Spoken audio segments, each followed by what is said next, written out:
கலை astro channel நேயர்கள் அனைவருக்கும் வணக்கம். இன்னைக்கு நம்ம என்ன பார்க்க போறோம்னு பார்த்தீங்கன்னா, இந்த 2025ஆம் ஆண்டுல தமிழ் புத்தாண்டு பார்த்தீங்கன்னா, ஏப்ரல் 14ஆம் தேதி பிறக்குது. பிறக்கிற தமிழ் புத்தாண்டினுடைய பேர் என்ன அப்படின்னு பார்த்தீங்கன்னா, விசுவாவசு. இந்த விசுவாவசு வருடத்தினுடைய ராசி பலன்கள் பார்த்தீங்கன்னா, ஒவ்வொரு ராசிக்கும் பார்க்க போறோம். அதுல இன்னைக்கு பார்க்க போற ராசி எதுன்னு பார்த்தீங்கன்னா, கும்ப ராசி. அதுக்கு முன்னால நம்ம சேனலை சப்ஸ்கிரைப் பண்ணாதவங்க மறக்காம சப்ஸ்கிரைப் பண்ணிக்கோங்க. அப்படியே பக்கத்துல உள்ள பெல் பட்டனை கிளிக் பண்ணிக்கோங்க. அப்பதான் நான் போடுற வீடியோ உங்களுக்கு நோட்டிபிகேஷன்ல வரும். வாங்க வீடியோக்குள்ள போலாம். கும்பராசி நேர்களே, உங்களுடைய ராசிக்கு 2ஆம் இடத்து அதிபதியாகிய குரு பாத்தீங்கன்னா 9ஆம் இடத்தை பார்க்கறதுனால முன்னோர்களின் சொத்துக்கள் மூலமாக உங்களுக்கு வருமானங்கள் வரும். தான தர்மங்கள் பாத்தீங்கன்னா நீங்க நிறைய செய்வீர்கள். அதே மாதிரி ஆன்மீக உணர்வு என்பது அதிகரிக்கும். கோயில்களை புதுப்பிப்பீர்கள். அதே நேரத்துல பாத்தீங்கன்னா பிறருக்கு எஜுகேஷன்ல சப்போர்ட் பண்ணக்கூடிய எண்ணம் என்பது உங்களுக்கு வரும். சனியானவர் உங்களுடைய ராசிக்கு 2ஆம் இடத்துல இருக்கிறதுனால 7ரை சனியுடைய கடைசி பகுதியான குடும்ப சனியில நீங்க இருக்கிறீங்க.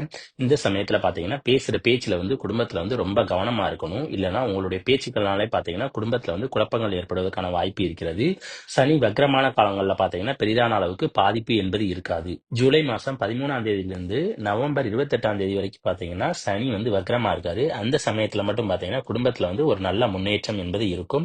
மற்ற சமயங்கள்ல பாத்தீங்கன்னா குடும்பத்துல சண்டை சச்சரவுகள் என்பது இருந்து கொண்டே இருக்கும்.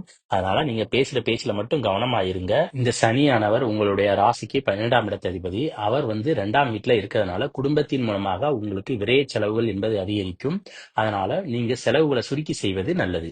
குருவானவர் உங்களுடைய ராசிக்கு 11ஆம் இடத்தை பார்க்கறதுனால 2ஆம் திருமணத்தை எதிர்பார்த்து காத்து கொண்டிருந்தவர்களுக்கு 2ஆம் திருமண யோகம் என்பது இந்த சமயத்தில் இருக்கிறது.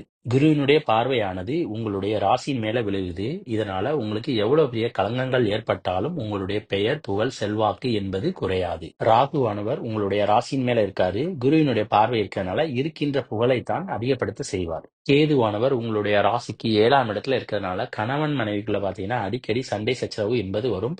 அதே நேரத்துல நண்பர்களுடன் பாத்தீங்கன்னா கருத்து வேறுபாடுகள் என்பது போகும். வேலை பார்க்கும் இடங்கள்ல பாத்தீங்கன்னா பெரிதான அளவுக்கு மனக்கசப்புகள் என்பது இருக்காது. நிம்மதியான சூழ்நிலை என்பது வேலை பார்க்கும் இடங்களில் உங்களுக்கு இருக்கும். புதிதாக சொந்த தொழில் ஆரம்பிக்கணும்னு நினைக்கிறவங்க இந்த சமயத்துல சொந்த தொழில் ஆரம்பிக்கலாம். ஏன்னா பெரிதான பாவகிரகங்களுடைய பார்வை என்பது உங்களுடைய தொழில் ஸ்தானத்துல இல்ல. அதனால நீங்க ஏதாவது புதிதாக தொழில் ஸ்டார்ட் பண்ணணும் அப்படின்னு நினைச்சீங்கன்னா இந்த சமயத்தில் நீங்க ஸ்டார்ட் பண்ணலாம். சனியினுடைய பார்வை உங்களுடைய ராசிக்கு 4ஆம் வீட்டுல விழுவதனால அடிக்கடி வண்டி வாகனங்கள் பழுது ஏற்படுவதற்கான வாய்ப்பு இருக்கிறது. சொத்துக்களில் வில்லங்கம் ஏற்படாமல் பார்த்துக் கொள்ள வேண்டும். தாயாரினுடைய உடல் ஆரோக்கியத்திலும் உங்களுடைய உடல் ஆரோக்கியத்திலும் கவனமாக இருக்க வேண்டும். குருவானவர் உங்களுடைய ராசிக்கு 5ஆம் இடத்துல இருக்கிறார். அதே நேரத்துல கேதுவினுடைய பார்வை 5ஆம் வீட்டுல விழுவுறதுனால நிறைய அபாஷம் நடப்பதற்கான வாய்ப்பு இருக்கிறது. குருவானவர் 18/10/2025ஆம் ஆண்டு அதிசார இடப்பெயர்ச்சியாகி மிதுன ராசியிலிருந்து கடக ராசிக்கு வர்றார். அதாவது உங்களுடைய ராசிக்கு 6ஆம் இடத்துல வர்றாரு.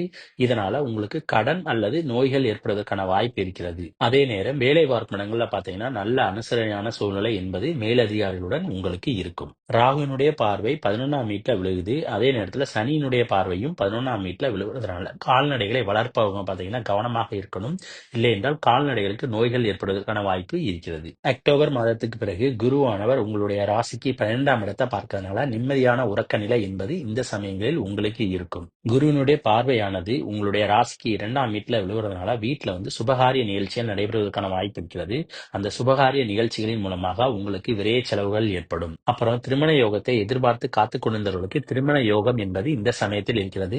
பல பேருக்கு பாத்தீங்கன்னா திருமணம் நடைபெறுவதற்கான வாய்ப்பு இந்த சூழ்நிலையில் இருக்கிறது. பொன் பொருள் சேர்க்கை அதே மாதிரி தங்கம் வாங்கக்கூடிய யோகம் என்பது பல பேருக்கு இருக்கிறது. சனியினுடைய பார்வை உங்களுடைய ராசிக்கு 8ஆம் இடத்துல விழுவதனால மனசஞ்சலங்கள் என்பது பல பேருக்கு ஏற்படும். அதே நேரத்தில் தீராத வியாதிகளால பாதிக்கப்படக்கூடிய சூழ்நிலை என்பது இருக்கும். நிறைய பகைமை என்பது மற்றவர்களுடன் ஏற்படும். குருவானவர் 6ஆம் இடத்துல இருக்கிறதுனால விவாகரத்தை நோக்கி எதிர்பார்த்து காத்து கொண்டவர்களுக்கு விவாகரத்து என்பது சுமூகமான நிலையில் கிடைக்கும். அதே நேரத்தில் உங்களுக்கு 2ஆம் திருமணம் என்பது உடனடியாக நடக்கும். குருவினுடைய பார்வையானது 10ஆம் இடத்துல விழுவதனால வேலை பார்க்கும் இடங்கள்ல பாத்தீங்கன்னா உயர் பதவி அல்லது ப்ரமோஷன் கிடைப்பதற்கான வாய்ப்பு நிறைய இருக்கிறது. அதே நேரம் அரசு வேலைக்கு முயற்சி செய்பவர்களுக்கு பாத்தீங்கன்னா இந்த சமயத்தில் அரசு வேலை கிடைப்பதற்கான வாய்ப்பு உங்களுக்கு இருக்கிறது. லாபஸ்தான அதிபதியாகிய குரு பாத்தீங்கன்னா 12ஆம் இடத்தை பார்க்கிறாரு. இதனால வருகின்ற லாபங்கள் அனைத்தும் உங்களுக்கு செலவுகள் ஏற்படுவதற்கான சூழ்நிலை அதிகமாக இருக்கிறது. ஆகையால் செலவுகளை கட்டுப்படுத்தி பயன்படுத்தி சேமிக்க கற்றுக்கொள்ளுங்கள். வருடத்தின் ஆரம்பத்துல பாத்தீங்கன்னா குருவினுடைய பார்வை 2ஆம் வீட்டுல கிடையாது. ஆகையால அந்த சமயங்கள்ல பாத்தீங்கன்னா ஆரம்ப கல்வி படிக்கிற மாணவ மாணவிகள் பாத்தீங்கன்னா படிப்புல கவனமா இருக்கணும். அதே நேரத்துல அக்டோபர் மாசம் குரு அதிசார பயிற்சியாகி கடகராசிக்கு வந்த பிறகு பாத்தீங்கன்னா அவங்களுடைய படிப்புல பாத்தீங்கன்னா நல்ல முன்னேற்றம் என்பது ஏற்படும். ராகுவானவர் உங்களுடைய ராசியிலிருந்து 3ஆம் இடத்தை பார்க்கறதுனால நீங்க செய்கின்ற முயற்சிகள் பாத்தீங்கன்னா அதிகரிக்கும். அதே நேரத்துல அந்த அதிகரிக்கக்கூடிய முயற்சினால பாத்தீங்கன்னா ஓரளவுக்கு லாபங்கள் என்பது உங்களுக்கு கிடைக்கும். காதலிக்கிற கும்பராசி நேயர்களுக்கு எப்படி இருக்குன்னு பாத்தீங்கன்னா உங்களுடைய ராசிக்கு 5ஆம் இடத்துல பாத்தீங்கன்னா குரு இருக்கிறதுனால பெரிதான அளவுக்கு காதலர்களுக்கிடையே பாத்தீங்கன்னா சண்டை சச்சரவு என்பது இருக்காது. சுமூகமான நிலை என்பது உங்களுக்குள் போய்கொண்டிருக்கும். அப்புறம் இந்த வீடியோ பிடிச்சிருந்தா லைக் பண்ணுங்க, ஷேர் பண்ணுங்க, கமெண்ட் பண்ணுங்க. மறக்காம பக்கத்துல உள்ள பெல் பட்டனை கிளிக் பண்ணிருங்க. தேங்க்யூ.